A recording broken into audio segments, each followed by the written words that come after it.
views and opinions expressed in this program are those of the participants and do not necessarily reflect the views of BronxNet or the program underwriters.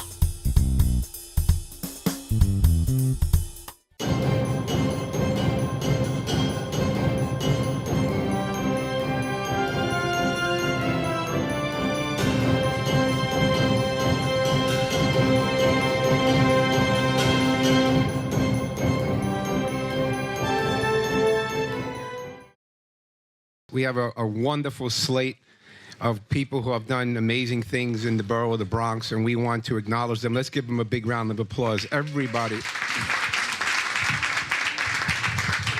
I like the sound system. This is nice. You know, if I had my guitar, I could actually do a couple songs. But I just want to, just real quick, just talk about good things, right? Economic development and what's happening in this borough, and I know most of you know, is amazing. There's some great things happening, and the businesses and the members of the Bronx Chamber of Commerce will certainly benefit by all this economic development. We're creating jobs, people are spending more money, building more buildings, getting more residential on track. Last night, I am on the working group. I think some other people I see here were on the working group too, for the Metro North stations, 4 new stations. There hasn't been a new train station, I don't even know if it's in the country, I know in New York, since like the 1930s. So for us to have the opportunity to be part of these 4 new train stations in the Northeast Bronx it's huge. It's not just the train station.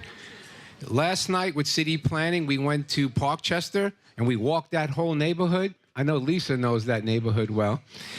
And we talked about what's going to happen in this neighborhood when these trains come.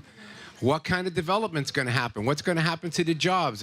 The thousands of people that live there, 12,000 people, apartments in Parkchester, in the housing development there. And they don't have a way to get around. Everything is so far. The trains are too far. They got to take buses. They'll be able to take that train in 20 minutes. They'll be at Penn Station.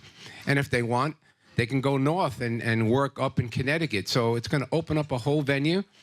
It's going to bring more people, I think, to the Bronx who are going to want to live here. Because when the train stations are placed, again, it's at Co-op City, Morris Park Avenue, Parkchester, and Hunts Point in 2023. So what will happen is people will want to live there. Businesses are going to want to relocate to the Bronx that are maybe in Manhattan right now or in other areas. They want to be closer because the Bronx is where it's happening. I mean, you guys know, if you're old as I am, Long Island City was all, you know, industrial. It looked like Zariga Avenue. Not Zariga, Stillwell. You know, everything was a car, you know, repair shop. Not that that's bad. We need those things. But you go to Long Island City now, it's what happened to everything there. It's all these beautiful buildings. You can't even get an apartment. So expensive, so beautiful. And the same in Brooklyn. Areas in Brooklyn where, when I was young, we didn't even go to because it was scary. Now it's beautiful. Now, the Bronx has always been beautiful, but the fact of the matter is it's going to get even better because of this economic development, and we're really, really excited. Look at the new ferry service. Can you imagine? We have a ferry that now stops at Soundview, and it's a beautiful ride. I actually took it. There'll hopefully be more train stations. I've heard that we may get an extension to Ferry Point Park, which would be nice, and also to City Island. So, you know, it's all makes sense. It's a link. Imagine, you know, if you haven't taken that ferry, if you have time, I don't know about you, but when I was a kid, one of my favorite things to do, because I lived in Manhattan, was to go to the Staten Island ferry for 25 cents and just go across. That was a cruise for me. All right? And we would go to Staten Island, we'd get off and get back on and come back. And it's amazing. You see the Statue of Liberty, Governor's Island, all of this. And if you do that now, just go take that ferry, a little ferry ride. For the price of a metro, you know, ride, you can actually have a cruise from the Bronx to Manhattan. It's just amazing. So look, I'm excited about those things. Lastly, we have a campaign going on that the membership committee has worked on, and they just launched it, and it's 10-10 win. So I think, Nunzio, we need to send the e-blast out because I know a lot of people are not aware that we're on the radio every morning or every afternoon at drive time. So this is our second week. If you're interested in being what they call the Bronx Minute, it's 1 minute. And Robert Walsh, who used to be the Commissioner of Small Business Services, kicks it off. He talks about that business. The first week was Metro Optics with John Benizio and his team. I see Sarah's here. They had a wonderful commercial. This week, it's the Residence Inn in the beautiful Bronx Marriott here. So again, if you're interested in having drive time radio, we have a special deal that you can be on that radio every day during drive time. These are just a few things. I can go on, but we got to get back to the food and to the festivities and to the honorees. But I want to thank all of you for coming out and supporting these wonderful honorees. It's not raining today. It's a beautiful day. It's sunny out. I'm so excited. And really, again, thank you so much for being here, everyone. Thank you, Joe. For those of you who don't know, my name is Nunzio Del Greco. I'm the president and CEO of the Bronx Chamber of Commerce, and I'm very happy that you're here. But we're here to honor some really great people. And I'm going to just name them. I want you to give them a big round of applause. They're in alphabetical order. The first is Kevin Alicia, Bronx Havana Cafe. Next is Samuel Brooks, President, Mott Haven Historic District. Next is our Assemblywoman, Natalia Fernandez. Next is Blanca Garcia, Ensign Engineering. Next up is Angel Hernandez, Bronx County Historical Society, yes. Next is Bridget Lasada, Owen Dolan Recreation Center. You will hear more about the honorees in the program. Be sure to pick up our 2018 Bronx Business Directory and Resource Guide. The Bronx Chamber of Commerce, if you don't know, it's an excellent platform to grow your business, company or organization. If you're not an MWBE certified or need to be recertified, please speak to Phil Cardone for more information. I also encourage each of you to network and share your business cards. If you're not a member, today's a great day to join, and you can save $100 on the application fee. See Sachet Rivera on the way out. And you never know where your next big deal is going to come from, right? You heard that before. Okay. So for our first honoree, I'd like to bring up Lisa Soren.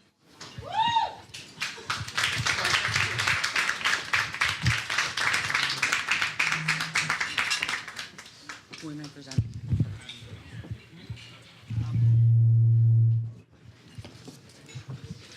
Good afternoon, everyone. I love coming to these things. I see people that I love. Okay, so I'm going to read a little bit of the bio because I understand the bios are in your program. But these individuals that I am presenting to are personal and dear to my heart. So I'll go off script, read some of it. But it's really about getting to know why they're honored and how fabulous they are for our borough. Assemblywoman Natalia Fernandez, vibrant, young Democratic representative of the 80th Assembly District, a daughter of immigrant parents. She's worked in the Bronx and spent many summers and weekends here with her family. Upon graduating from Hofstra University, Natalia volunteered to help make change in our borough. These countless hours of volunteering led to a career with Assemblyman Mark Jonai and eventually as Chief of Staff. Technically, she was the assembly person, but we won't say anything. Shh, our secret.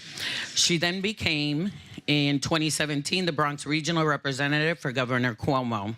However, it was clear that the 80th District would need a new representative. At the end of the day, I think everybody sees her, everybody listens to everything she has to say. She's a pioneer, and she's the new face of the elected officials that represent our borough. I can't be more proud to see a young woman, Hispanic, who's passionate. When she came into the assembly, I remember being near her, and her first words to me were, "I'm gonna make a difference."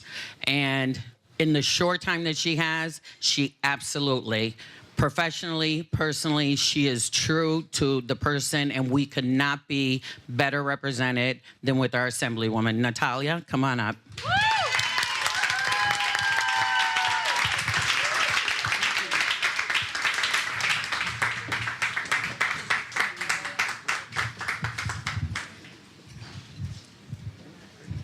Oh, very nice. Picture? Yes.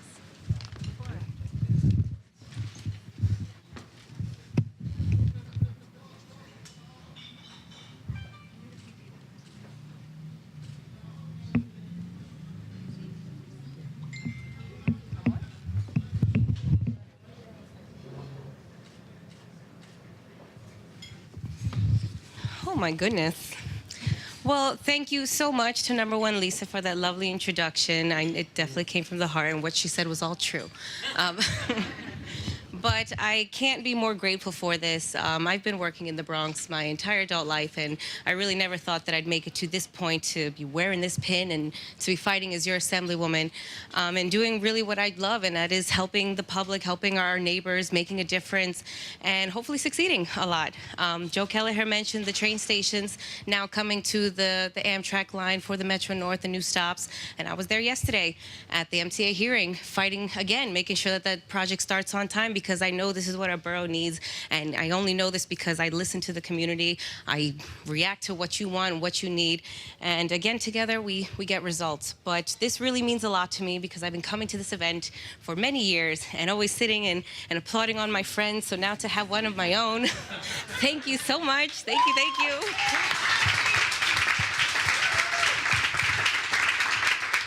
And you're going to have the pleasure to know that as the new Assembly member, this is my first official award for recognition. So thank you for being my first. And it's a little more important that it's in Hispanic Heritage Month that I'm being recognized for that, because for those that don't know, this has been a crazy political year. We have 4 Colombian Americans now entering in the state legislature, but know that I was the first, okay? So if anybody ever asks, I was the first Colombian in New York State. But thank you. Yes. But thank you again to the Bronx Chamber, Nunzio, and everyone here. And congratulations to all the honorees, good friends of mine. This is all well-deserved to you, too. And thank you for making the Bronx the better place that it is. And together, let's just keep making it better. So have a wonderful afternoon. And thank you, thank you, thank you.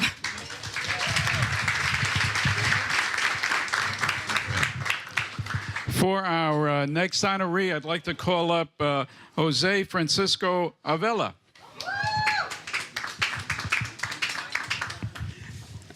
Thank you. Good afternoon.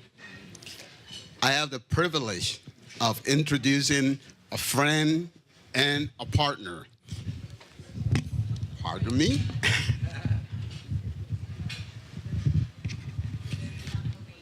And that is Mr. Samuel Brooks.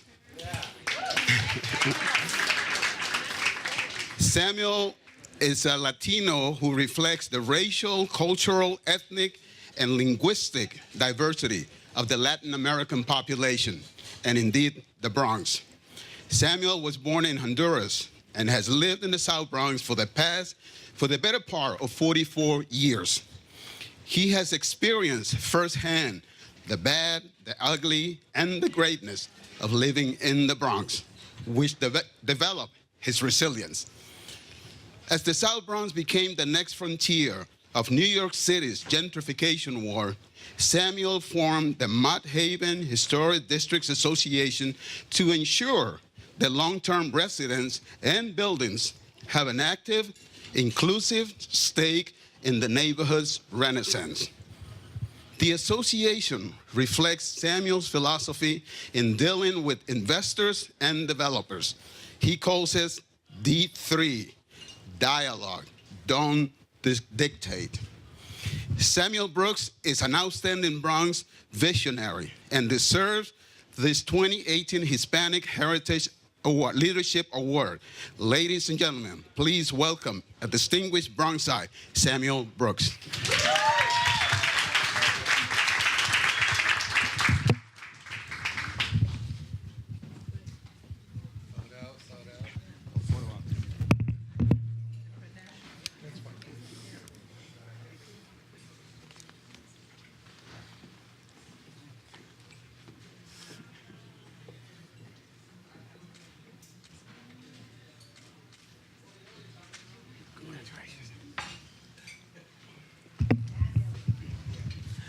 Gracias, José, por esa introducción.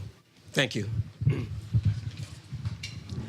I must say that I am honored, humbled, and at the same time excited to be here today to receive this prestigious award.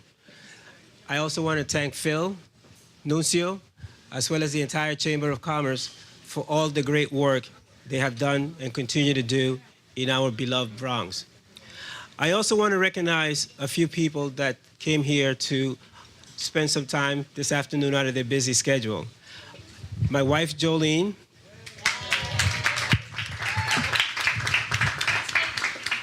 My friends, Diego from the Historic District Council, my college counselor, attorney Gregory Nanton. I also want to thank my fellow honorees. Congratulations on the amazing job that you continue to do day in and day out. We all know the story. After decades of neglect, investors and developers have turned their attention to the Bronx. Tourism and business followed. The Mount Haven section of the Bronx is home to 3 historic districts. Dates back to some of the oldest row houses in the Bronx, 1863.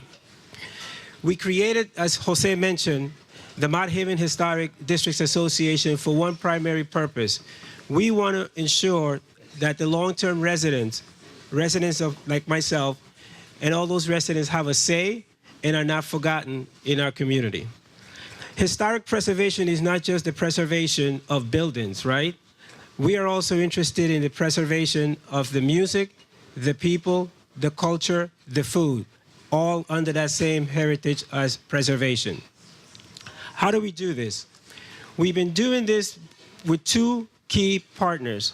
The first is the Historic District Council, who last year named Mount Haven as one of the 6 to celebrate, which was a very prestigious honor to be able to honor the Mount Haven section of the Bronx. And the other strategic partnerships that we created was with the Bronx Historical Tours. Now, this is where the passion that I truly, truly, truly appreciate. Most people call visitors into our community tourists. I tend to call them ambassadors. These are the individuals that have been coming to our tours for the last couple of years, not only mingling with our people, our culture, our history, our music, but at the same time, they go back to Italy, Germany, wherever they came from, with a different perspective of the South Bronx. In Mount Haven, we've been responsible for increasing tourism over 10 times. Particularly, we call it heritage tourism. And the reason we call it heritage tourism is because we are focused on tourists not just taking pictures, but spending time spent in our community to support our local businesses. And that is how we coin the heritage tourism. With that, once again, I thank all of you, the Chamber of Commerce, and all my friends, and my wife, Jolene. Thank you.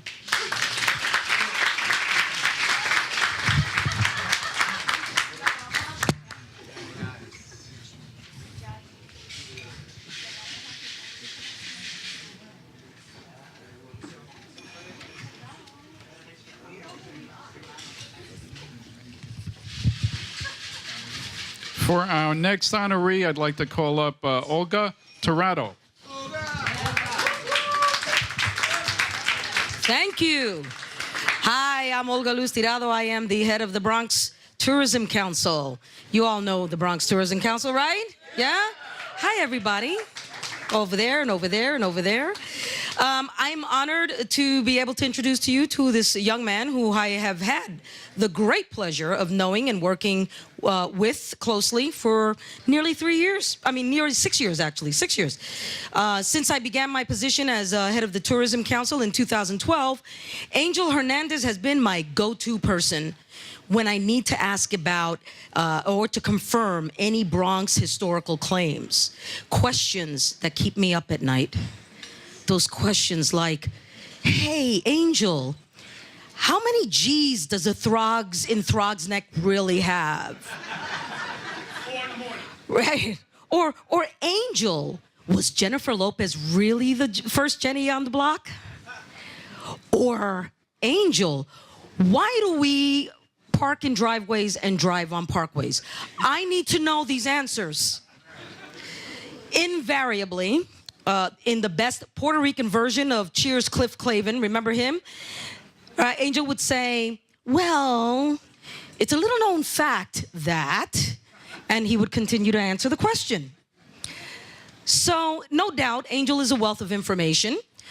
We have partnered on designing and activating a number of Bronx Tourism Council tours, like our Mansions and Cottages tour, Historic Homes and Gardens of the Bronx, our popular Breweries and Distilleries tour. Yeah, that was a big, big popular one. And an all-time favorite, he is entertaining and informative. After each tour, by the way, I provided our tourists a survey to help us tweak them for improvements. The tours, not the tourists. And more often than not, in answer to the question, what did you like most about our tour? Many times the answer was the tour guide, Angel. Some adding, he was fun. You can clap to that, yeah? Some adding, he was fun, knowledgeable, enthusiastic, and even one young lady said, and cute too.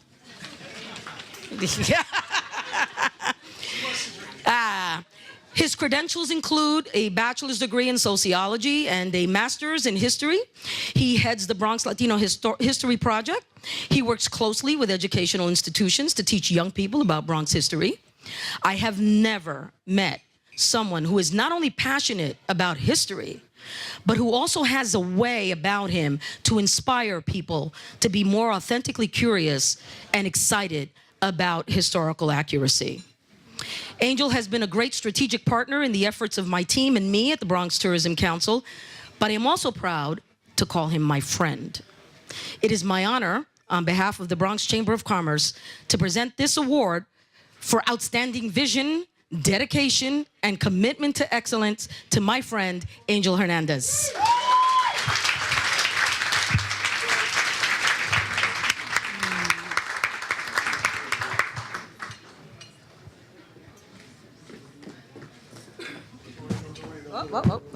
Here. Hurry up, we're on program here. These lights are on. Thank you, Olga. That was a lovely introduction, and it was appropriate too because we are friends and we spent a lot of time. So you're probably wondering the answers for these questions, right? Like how many G's are in BronxNet for real? There's 2 G's. There's 2 G's. There was a person named Robert Moses that said, too many G's, and just knocked it off on the street sign. So that's why we have only 1 G. Now, Jennifer Lopez was not J-Lo from the block. She wasn't the first one. We had Ginny Jerome, right? Ginny Jerome was daughter of Leonard Jerome. We all know Jerome Avenue, right? Jerome Avenue in the Bronx. Leonard Jerome was this wealthy Wall Street financier, opened up the racetrack, which is now the reservoir behind Lehman College. Well, Ginny Jerome married this young person, this young lord. His name was Lord Randolph Churchill. They had a son, pretty chubby with cute curls. They named him Winston. Winston Churchill's grandfather was Leonard Jerome, and his mother was Ginny Jerome. Now, as far as that last question, Olga, about the driveways and whatnot, I don't know why we park on driveways, but what I can tell you is that we drive on parkways because we have these 3 parkways, beautiful parkways in the Bronx, connecting all of these historic parks we have today. That's Crotona Park, that's Pelham Parkway, and Marshallou Parkway, right? But you guys already know me. You already know that I talk a lot. I can do this all day. Right? So what I want to say is that, you know, believe it or not, you may think or believe that I'm like this encyclopedia for the Bronx. I was actually raised in California, San Diego. I lived there for 9 years. The reason why I was there, 1986, my mom moved us out from the South Bronx. It was a very bad time. It was the midst of the crack epidemic. And when she moved us out to San Diego, it was a different world. There was curfew. I didn't know what was a curfew, right? We didn't have bodegas. There weren't any Puerto Ricans. In fact, I converted to Mexicanism, right? Because Hernandez, right? It was sad when, first day of school, and where are you from? Well, my parents are from Puerto Rico. And where's that in South America, right? So that type of behavior, right? This inspired me to learn more about myself. Now, obviously in San Diego, there's not a lot of studies on Puerto Ricans and Cubans. It's more of a Mexican history. But it turned me on to Latino history. And when I came back to the Bronx, reading all these history books, I've noticed that, hey, the Grand Concourse was nice. The heyday of the 1920s and 30s. But where's the stuff on the 1960s? Where's the grassroots movement? Where are those local activists, those historians? Evelina Antonetti, right? Antonia Pantoja. Where are these people in Bronx history? So I found it my calling. When I was hired at the Bronx County Historical Society, I was the nosiest person there. I went through all of their archives, and I've noticed not a lot of history, not a lot of Latino history in the Bronx. So this is my calling today. We have historians from the past. We have Lloyd Olten. He's been doing tours for over 50 years. But there's a new history happening here. And when I say new history, it's history that should be coming out. History that addresses Latinos in the borough. Do you know that Latinos are the largest population in the Bronx, consisting over 53%, right? They're pretty diverse. You would think that Mexicans only speak Spanish. They have indigenous languages, and they're all living in the Bronx. So it's appropriate that in 2009, I started the Bronx Latino History Project to bring more of this awareness. So that being said, I want to thank the Bronx Chamber of Commerce. I want to thank my friends. Yes, please give them a round of applause. The Bronx Chamber of Commerce is just as historic. It's just as historic. We interviewed years ago Elias Carmen, who was a historian himself. So I want to thank this great organization. And I want to promise to you that I will continue to service you and educate you on Bronx history and keep that pride up. One more thing, I want to congratulate my fellow honorees. Your accomplishments, in fact, all of your accomplishments in this room, we record at the Bronx County Historical Society. So make sure your accomplishments are good. Because if they're bad, we still have them in the archives, right? So make sure that you're servicing the Bronx. Everything you do, first for family and then for your community. So thank you so much. It's an honor being here. Thank you.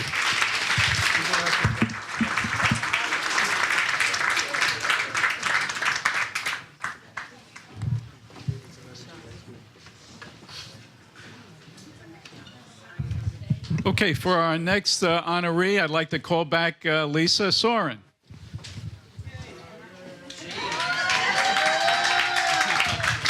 You only gave me the applause on the first one. We're going to try that one again on the third time when I come up here. I'm going to keep it brief, but again, personal, because the next woman that I am bringing up is Bridget Lasada, I'm so sorry. She has been a recreation specialist for the Department of New York City Parks for the past 17 years. She has volunteered with after-school programs. Her bio is in your program. I think personally what I'd like to say is when I met Bridget a few years ago, it was about giving back, her passion for the schools, her passion for the kids, her tutoring, her patience. She has patience of a god, but she's always about what she can give to others. She approached us as the Westchester Square bid 6 years ago about doing Thanksgiving on Thanksgiving Day, which is very unheard of, about feeding up to 600 families. And that says a lot because she does it quietly in partnership with Harvest Fields Church. Most people don't even know it's happening except those that benefit from the fruits of her labor.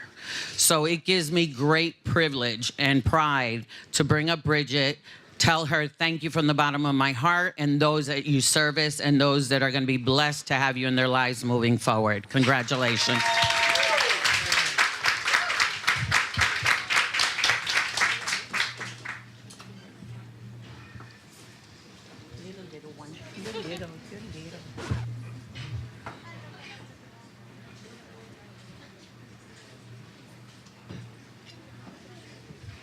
Thank you, everyone. Thank you, the Bronx Chamber of Commerce.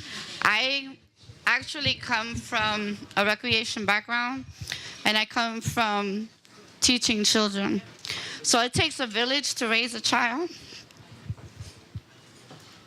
and I want to give that back by mentoring children, because eventually they become us, and they do things, they see things, they act on things, and they become us. So thank you very much. I'm humbled, I'm excited, I'm appreciative, and I'm here to give back to that village. Thank you.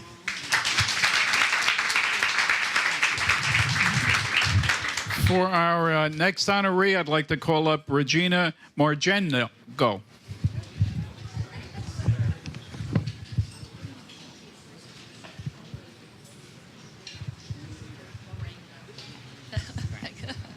Am I standing here or up with this? Good afternoon, everyone. I wanted to thank the Bronx Chamber of Commerce for recognizing what we already knew for a long time. The team at Ensign Engineering knows Blanca Garcia is a dynamo. She's been working with us since 2016, and she just brings her enthusiasm and drive every day. But she's not just a worker at Ensign. Her number one job, and Paul, I don't want to embarrass you too much, Paul, her son, she is an adoring parent. She is crazy about her boy, and she's very fond of telling everyone how special he is. He's right over here, Paul. But a lot of people don't realize that she's a 24/7 person. Every weekend, she is working at her artistic talents in putting floral pieces together for restaurants all over the Bronx. She's spectacular, and we love her, and we're very proud of her. So, Blanca, come on up. You deserve your award from the Bronx Chamber of Commerce.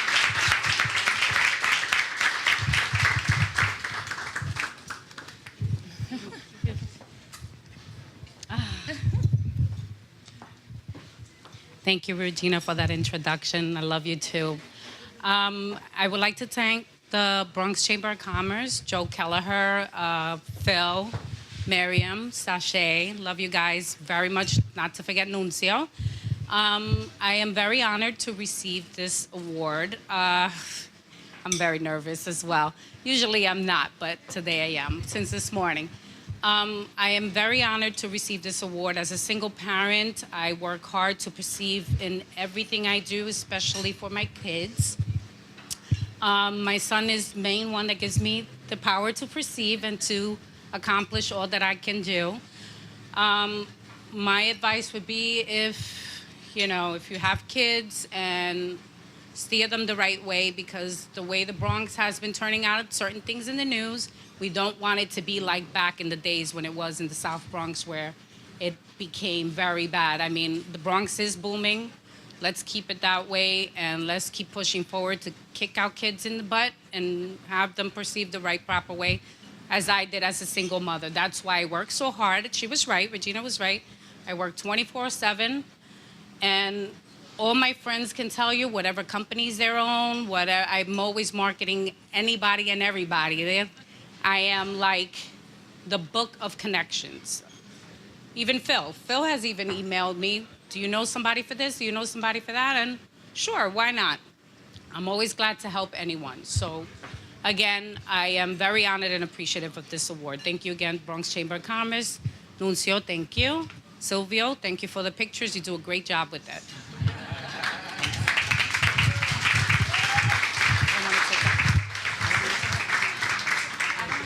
For our next honoree, I'd like to call up Joe Kelleher, please.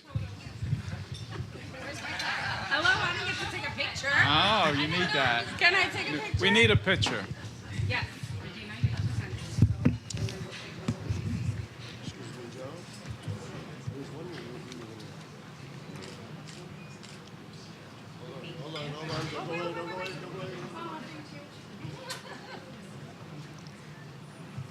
And if those of you don't know, this is Regina Marengo. She is a captain in the Navy, and she is an amazing.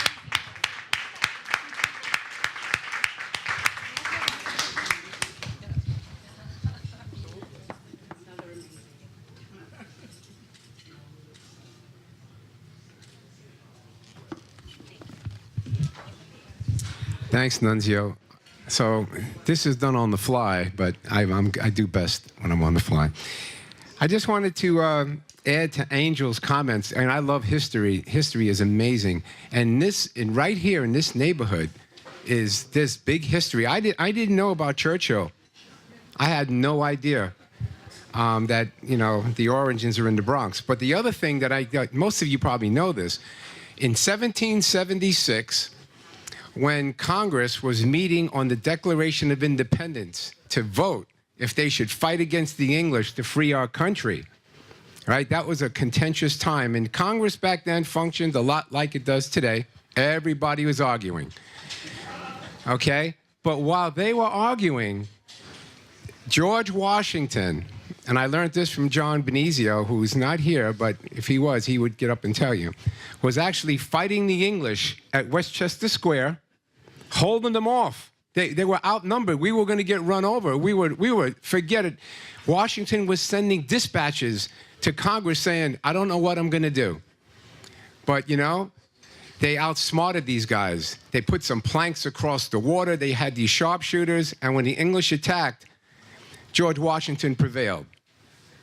And he was able to go on from there. And that very day, the next day, is when the Declaration of Independence was actually signed in Pennsylvania by Congress. That's a fact, and it all happened through Westchester Square, right here in the Bronx. Isn't that good? Is that Robert Livingston? That's Lewis Morris. That's right, and Robert Livingston was the other attorney.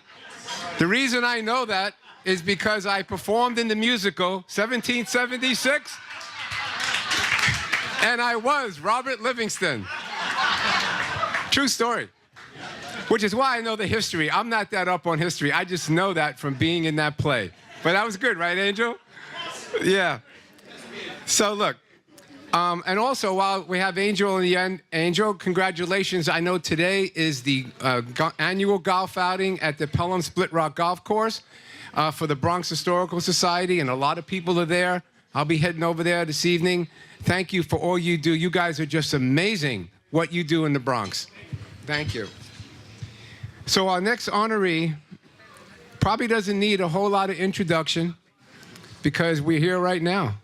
How many people come to the Havana Cafe on a regular basis? Okay. Not only that, if you want to have the Havana Express, you don't have time, you go to the Bronxnet Shopping Center, and the Havana guys came up with a franchise that you can go in and get everything you see here that we had for lunch, and you're in and out in 10 minutes, and you can take it home. And I stop there probably every Friday night. It's good stuff. Look, we have the Bronx Ball every year, and we used to have it at, yes, Olga. She's always the MC there. At Orchard Beach. Lately, it's been at the golf course. Did you ever notice in the last few years when you go to that event and there's hundreds of people, it's a big event, the food that comes out is always perfect. And it's hard when you're, right? When you're in a big environment, usually the food is a little cold, it's not right, because, they give you the rubber chicken and all that stuff. The Havana has done the food there. And I didn't know it the first year I went. And the food came out, and I was like, wow, this is amazing. How do they cook like this for hundreds of people, and it's so fresh? Havana, Kevin, and his guys. These guys do an amazing job. Amazing job. Kevin also, and I didn't realize this, actually is a graduate of Mercy College. He has 2 master's degrees from Mercy College. Has been a fixture in this borough for quite a few years. Him and his partners, Troy, are doing a wonderful job. We're so proud of them. And if anyone deserves an honor today, it's Havana and Kevin. Thank you for all you do, Kevin. Come on up and accept your award.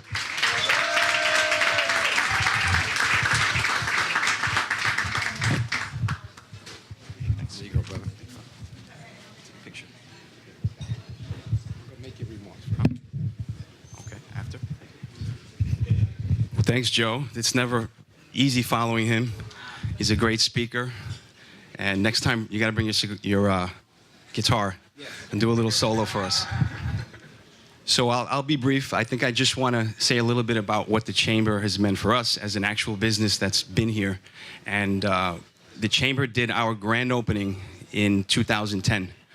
So we're going on our 9th year. And there's a picture of it right by the kitchen, right before you go in. Take a look. It's a little greasy because it's right next to the kitchen, but it's been there since that day, and it'll always be there. And it just shows that the Chamber, once you get in, they're always with you. And it's a really important hub of Bronx business. It has been for us. They've always been so supportive of us. So thank you guys. One thing that I'm particularly proud of, to put a business spin on what we do, is a lot of the business we do in the Bronx has come from our relationships that we built through the Chamber.